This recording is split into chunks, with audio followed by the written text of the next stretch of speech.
My name is Daena Greig, and I am a high school PE teacher at the American School of Dubai. Being part of COETAIL has pushed me to explore technology integration in the physical education environment and helped me not only improve student learning but redefine their experience. For my final project, I decided to have grade 9 students create and view short video files to enable them to demonstrate personal competence and improvement in applying basketball movement skills. This included the use of teacher-created visual rubrics and student-created video clips of their basketball set shot to help identify areas of improvement that would continue developing this movement skill. The overall goal was to use GIF files to create easy feedback loops for students to assess key movement skills in basketball. GIF, or graphic interchange format files, were used due to their ability to easily transfer, download, and most importantly, it was a format that could be easily input into a Google template document. The standards targeted were to demonstrate personal competence in applying movement skills and principles in a variety of physical activities, including skill assessment and game situations. And secondly, demonstrate knowledge of guidelines and strategies that enhance participation in recreation and sport activities. The tools students used in this project included personal devices to record their videos and file converter programs, including VideoMonkey and EasyGIF.com. Our middle school technology coach, Dave Cole, created some step-by-step instructions, which I modified for my project to help students create and convert files as needed. Most students did not have to perform the first step of changing MOV files into MP4 since their phones most often saved it in this format. However, each student was required to explore the options presented in EasyGIF.com, including orientation of their file and the speed options. I recommended that students slow their video to 50% speed in order to best view their shooting action. Once the files were completed, students were asked to insert them into a Google Doc template that I created that included teacher exemplars and a place for written observation and next steps. This template was sent to students using the Google add-on Doctopus. This application allowed me to send this template to students directly using their email and have access to student work at any time, and remove the need for students to submit their work to me directly through email, Dropbox, or through the Google sharing option. Before introducing this project to my two sections of grade 9 PE, I experimented with the use of GIF files in my grade 11 and 12 PowerFit elective, where students created rubrics for fitness movement skills. The original task was for small groups to work collaboratively to identify key components of a skill, such as a lunge or bicep curl, and create a written rubric that included key elements of an exemplary A, proficient B, adequate C, or limited D level for that specific movement. I adjusted the original requirement with verbal instructions only to include GIF exemplars for each level of the skill. I couldn't have been happier with the result. Students not only produced high-quality rubrics, but it led to some great questioning between group members and myself to ensure skills were being demonstrated with accuracy. Furthermore, students were then asked to exchange rubrics and complete a self-assessment. This experience allowed me to test student reaction of the use of GIF files and their understanding of the instructions needed to convert files and use a Google template. This not only increased my confidence with the delivery of this lesson, but it was reinforced by the positive engagement I observed in my senior students. I asked one of my senior students to give her perspective on the learning that took place in class. I think that using the videos to help with the movement analysis was really beneficial because it allowed us to really dissect not only our own technique, but other students' technique as well, and to pinpoint things that we can improve. And what did you think about the rubric assignment that I gave you? I thought the rubric assignment was really helpful. I before I had never really dissected my technique for the majority of the movements that we did, so I feel like that really gave us an opportunity to kind of look more deeply into those things. I introduced this unit to my grade 9 students by leading them through step-by-step teacher instruction and scaffolded activities to help them focus on key components of a successful set shot in basketball. Following this practice, students were asked to take a short video of one attempt at the free throw shot as a formative piece of evidence. I made recommendations that students record from the front perspective and attempt to isolate the shooter in the video without the distraction of others. The following class, I presented them with my basketball page on our class haiku site, which provided students with a visual rubric. I created this with some help from my colleague, Mr. Joseph Taylor, who demonstrated key basketball skills. This rubric complemented our existing department checklists and assessment levels for required basketball movement tasks, including set shots, layups, dribbling, and passing. I took some time to review the key aspects of the set shot and helped identify key areas of differentiation in the visual representations that led to a separation in grade levels. The next piece they were introduced to was instructions needed to convert the file into GIF files that could be used for movement analysis. Students continued to practice their set shots throughout the unit, and I emphasized the importance of focusing on their identified areas of weakness. At the end, students were asked to take another video that they felt represented their best summative attempt at the set shot. In order to collect student feedback and data on this project, I asked my students to complete a short survey.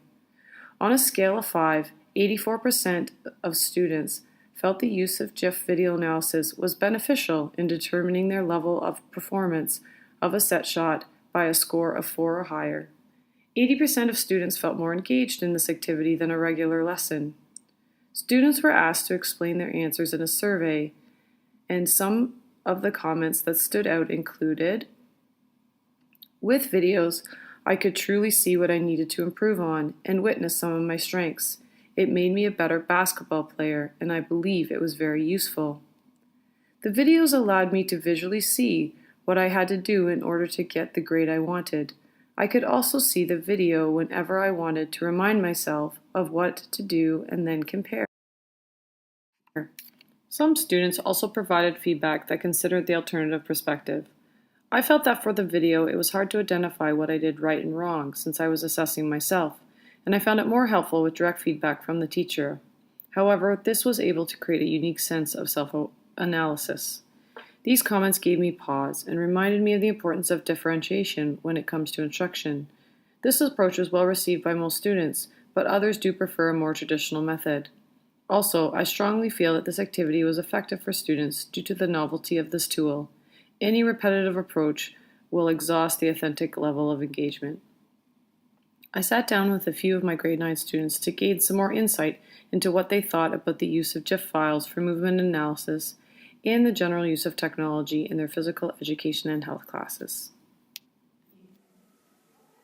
And for the video analysis, I thought it was great because you really had a great chance to see exactly what the technique was, the proper way to do things. It was a lot easier than if someone were to just to explain it because not everybody's an auditory learner.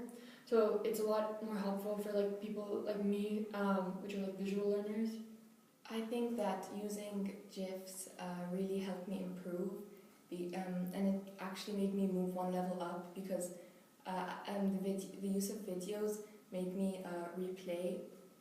So every time I replayed, I would see what went wrong, and so that made me improve for the next time I tried it. For example, my arms, I made it a 90 degrees, so that made me go one level up. So that really helped me. Shot? I thought it was really great because then you could actually see what you're doing wrong than someone telling you. Because you could look at your foot, you could look at your elbows, and you can just repeat the GIF or the video a bunch of times, and you could clearly see what you're making a mistake of. And then when you did the second one, you could see the difference and if you improved or not. I felt like video analysis was good because a lot of times when you're normally playing, you can't really see yourself doing it. You just see from your neck down, and there's a lot happening all around you. So I think that added to how I could improve. But I think that if it was just by itself, it wouldn't have been as effective as having that combined with teacher feedback. Okay. And what is it about teacher feedback do you think that really helps you in addition to this? I think that teachers obviously know more about the technique you have to do in order to get what grade you want. So just because I can see myself doing it, I might not know exactly how to improve. So after seeing it, after the teacher explains verbally what the issue is, and I can actually see like what specifically I have to change it through the video. And I think that the use of technology this year in PE was, I found it really beneficial because I could replay the videos so many times to see what went wrong and what went well to improve for the next time I tried it. And so it helped me a lot because I replayed the video a lot and I saw what I did well, and yeah, so I found technology really good for this unit. I think in PE using technology is very beneficial because if you're just playing, if you're just doing it on your own, you don't really get as much like one-on-one feedback and like exactly what you're doing wrong. Then like if you were to do it if you're using technology, if you're using videos, it could really help you in like bettering your skills. I also took time to discuss this project with my colleagues. Here's what grade 9 PE teacher Mr. Gabriel Gatto had to say about this unit. Those that did it benefited from it, but I did not get full participation. I had to encourage about 50% of my students to do the activity before class began because they didn't do it for homework, which makes me think in the future I may have to build it in class time in order to ensure it's done, which then perhaps takes away from activity time. But I think overall the students that did it authentically and reflected on it benefited from improvements in their set shots. For example, I did hear students giving feedback to each other saying, remember, your feet need to be shoulder width apart, elbow pointing out, because I believe they saw that already in the set shot rubrics that they had. My professional goal of the year includes the creation of more visual rubrics, so it will be a resource available to my department in the future. I will also revisit GIF files with Google Form quizzes where students will analyze and evaluate movement skills demonstrated by their teachers. If I were to do this unit again, I would make some changes.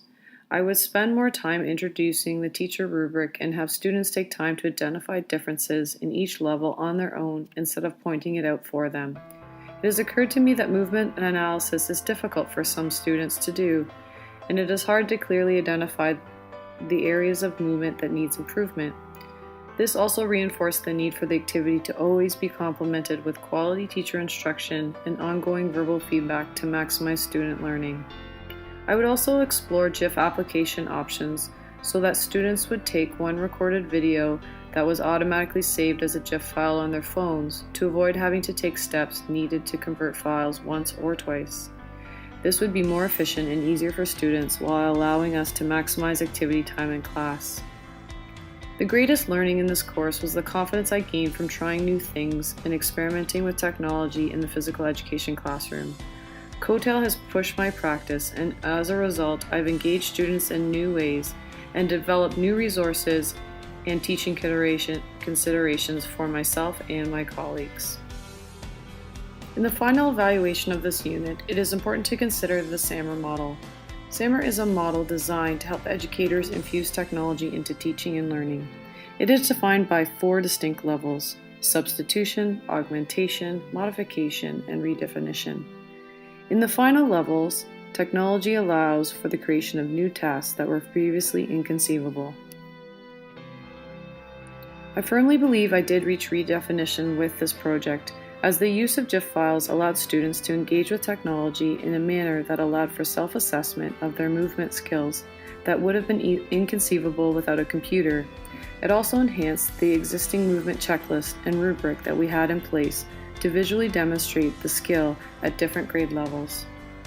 If you want to use this unit in your own practice, I would recommend keeping an open mind and experimenting with the use of GIFs in your classrooms.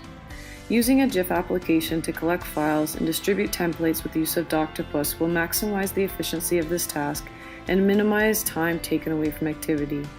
Furthermore, keep an open dialogue with students to gather suggestions and feedback about their learning, and follow up by continuing to challenge yourself by creating new and innovative ways to use GIF files to redefine student learning in physical education.